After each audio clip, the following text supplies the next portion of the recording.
Hello class 9 के बच्चों, क्या कहा? हिंदी पढ़ने का समय नहीं है? कोई बात नहीं।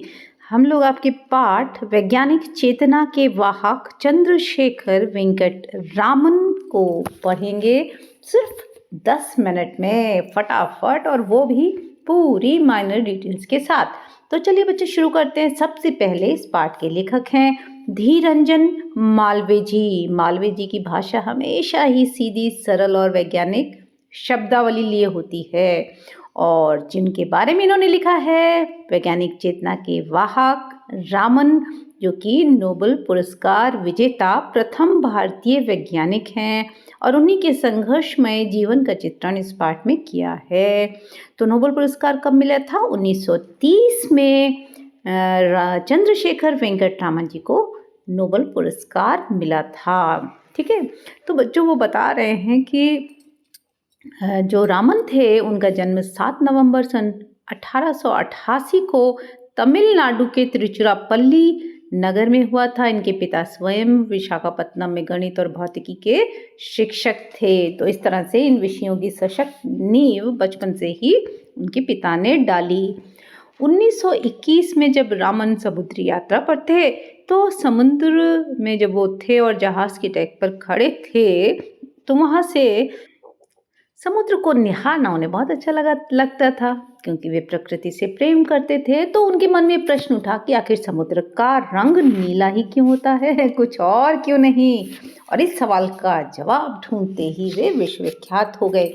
बच्चों, प्रत्येक शोध और रिसर्च की शुरुआत किसी न किसी प्रश्न से और उत्सुकता से होती है। तो रामन का मस्तिष्क जो था वो विज्ञान के रहस्यों को सुलझाने के लिए बचपन से ही बेचैन रहता था। इसलिए जब वो कॉलेज में थे तब से ही उन्होंने शोध कार्यों में दिलचस्पी लेना शुरू कर दिया, और उनका पहला शोध पत्र फिलोसॉफिकल मैगजीन में प्रकाशित हुआ था। वे चाहते थे कि अपना पूरा जीवन शोध करते रहें, लेकिन उन दिनों शोध कार्य को एक कैरियर के रूप में अपनाने की परंपरा नहीं थी। तो जो प्रतिभावान छात्र होते थे वो सरकारी नौकरी कर लेते थे। इसलिए रामन जी भी वित्त विभाग में अफसर बन गए और कलकत्ता में तैनात हुए। कलकत्ता में जब वो नौकरी कर रहे थे तो साथ साथ वो रिसर्च का काम करते रहे, क्योंकि वो तो उनका स्वाभाविक रुझान का बात थी, विषय था। तो वहाँ पर बहू बाजार जाते, जहाँ पर Indian association for the cultivation of science की प्रयोगशाला थी, जिसे डॉक्टर महेंद्र लाल सरकार ने स्थापित किया था।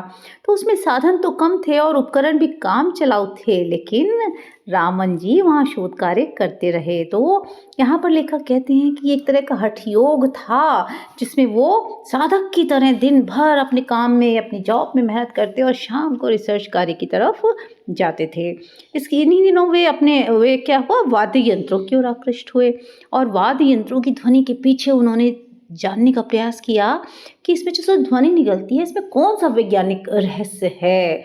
और फिर उन्होंने अनेक वाद्य यंत्रों का अध्ययन किया, जिसमें देशी भी थे विदेशी भी थे, है ना, जैसे कि वायलिन, चेलो, पियानो, ये सब तो विदेशी वाद्य थे, और वीणा, तानपुरा, मृदंगम ये हमारे भारतीय वाद्य थे। तो इन्होंने अपने वैज्ञानिक सिद्धांतों के आधार पर इस भ्रम और भ्रांति को भी खत्म कर दिया कि भारतीय वाद्य यंत्र विदेशी वाद्यों की तुलना में घटिया हैं।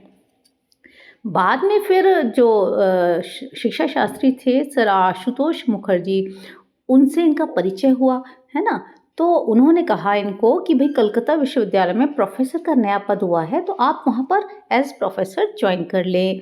रामन के लिए कठिन निर्णय था बच्चों। उन दिनों प्रोफेसर्स की जॉब में इतनी अच्छी सैलरी नहीं होती थी, जबकि रामन जी ऑलरेडी जिस जॉब पर थे वहाँ पर तनख्वाह मोटी थी, बहुत सारी सुविधाएं थी। 10 साल बीत गए थे नौकरी करते हुए, तो एक्सपीरियंस था इनके पास और प्रमोशन के भी चांसेस थे, लेकिन फिर भी इन्होंने वो सरकारी नौकरी छोड़ दी और कम सुविधाओं वाली विश्वविद्यालय की नौकरी में आने का फैसला किया, क्योंकि इन्हें वहाँ रिसर्च करने को मिलता है ना।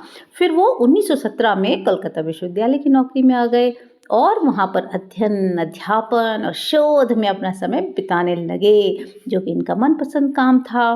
तो इसके बाद जैसे हमने पहले बताया कि 1921 में जब ये समुद्र यात्रा कर रहे थे, तब इन्होंने नीले रंग की वजह का जो सवाल था उसका उत्तर ढूंढा और उस पर प्रयोग किए, और जिस कारण से इन्होंने रामन प्रभाव, जो बहुत प्रसिद्ध इनका रिसर्च है उसकी खोज की। उन्होंने बताया कि अनेक ठोस द्रवों और तरल पदार्थों पर प्रकाश की किरण का क्या प्रभाव पड़ता है। उन्होंने बताया कि जब एक वर्णी यानी एक रंग की प्रकाश की किरण किसी भी तरल पदार्थ या ठोस रवेदार पदार्थ से गुजरती है तो गुजरने के बाद उसके रंग या वर्ण में परिवर्तन आ जाता है ना। और ऐसा क्यों होता है? क्योंकि एक वर्णी प्रकाश की किरण के जो फोटोन होते हैं जब तरल या ठोस रवे से गुजरते हुए इसके अणुओं से टकराते हैं तो इस टकराव के कारण वो या तो अपनी ऊर्जा का कुछ अंश खो देते हैं या पा लेते हैं।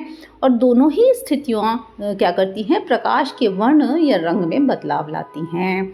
और एक वर्णी प्रकाश की किरणों में इन्होंने बताया कि सबसे ज़्यादा ऊर्जा जो होती है बैंगनी रंग में होती है और सबसे कम ऊर्जा लाल रंग में होती है। ठीक है, तो रामन की जो खोज थी एक तरह की क्रांति थी, है ना। लोगों ने कहा कि अरे ये क्या हुआ। और जो आइंस्टाइन ने जो पहले बताया था प्रकाश की प्रकृति के बारे में उसका भी प्रायोगिक जो एक तरह से प्रमाण मिल गया, है ना। तो रामन के प्रयोगों के कारण इस खोज की वजह से जो था ना परमाणुओं की और अणुओं की आंतरिक संरचना का अध्ययन सहज हो गया। पहले इस काम के लिए इंफ्रारेड स्पेक्ट्रोस्कोपी का सहारा लिया जाता था जो कि एक मुश्किल तकनीक है और जिसमें बहुत सी गलतियां होती थी। लेकिन रामन की खोज के बाद पदार्थों की आणविक और परमाणुविक संरचना के लिए रामन स्पेक्ट्रोस्कोपी का सहारा लिया जाने लगा। तो ये जो तकनीक है वो एक वर्णीय प्रकाश के वर्ण में यानी रंग में परिवर्तन के आधार पर पदार्थों के अणुओं और परमाणुओं की बिल्कुल सटीक जानकारी देती है। और इस वजह से पदार्थों का संश्लेषण प्रयोगशाला में करना और बहुत सारे उपयोगी पदार्थों का कृत्रिम रूप से निर्माण संभव हो गया, है ना। तो ये काफ़ी यूज़फुल इनकी ये खोज थी। तो जब इन्होंने ये रामन प्रभाव की खोज की जिस वजह से ये दुनिया के वैज्ञानिकों में शुमार हो गए और इन पर पुरस्कार और सम्मानों की झड़ी सी लग गई। 1924 में रॉयल सोसाइटी की सदस्यता से सम्मानित किया गया। 1929 में उन्हें सर की उपाधि प्रदान की और ठीक अगले साल उन्हें संसार का सबसे बड़ा पुरस्कार भौतिकी में नोबेल पुरस्कार दिया गया, है ना। इसके अलावा और भी मिले जैसे रोम का मैथ्यू पदक, रॉयल सोसाइटी का ह्यूज पदक, फिलाडेल्फिया इंस्टीट्यूट का फ्रैंकलिन पदक और सोवियत रूस का अंतर्राष्ट्रीय लेनिन पुरस्कार। उन्हें अधिकांश जो सम्मान थे उस दौर में मिले बच्चों जब भारत अंग्रेज़ों का गुलाम था, है ना। तो जब इस तरह से गुलाम देश के जब व्यक्ति ने साइंटिस्ट ने इतनी खोज की ना तो पूरी दुनिया में भारत का नाम हुआ और भारतीय चेतना को भी जागृत किया लोगों के अंदर, साइंटिस्ट के अंदर रिसर्च करने की प्रेरणा जागृत हुई। इसके अलावा जो रामन थे वो भारतीय संस्कृति से बहुत प्रेम करते थे। वे कट्टर शाकाहारी थे, है ना। जब इन्हें अंतर्राष्ट्रीय प्रसिद्धि मिली तब भी इन्होंने अपने जो पहनावा था दक्षिण भारतीय उसे नहीं छोड़ा। जब वो नोबेल पुरस्कार लेने बच्चे स्टॉकहोम गए ना तो यहाँ पर इन्होंने अपना जो रिसर्च थी अल्कोहल पर रामन प्रभाव का प्रदर्शन किया। लेकिन उस पार्टी में अल्कोहल जैसे बाहर तो बच्चों पार्टी में अल्कोहल यानी शराब चलती है तो इन्होंने उसको हाथ भी नहीं लगाया।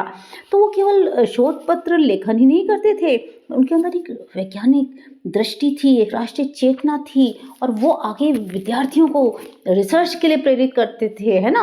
उन्हें पता था कि उन्होंने कितनी मुश्किलों से रिसर्च की है, इसीलिए उन्होंने रामन रिसर्च इंस्टीट्यूट की स्थापना की और इंडियन जर्नल ऑफ फिजिक्स नाम की शोध पत्रिका भी शुरू की। इससे सैकड़ों छात्रों को शोध का मार्गदर्शन मिला, है ना।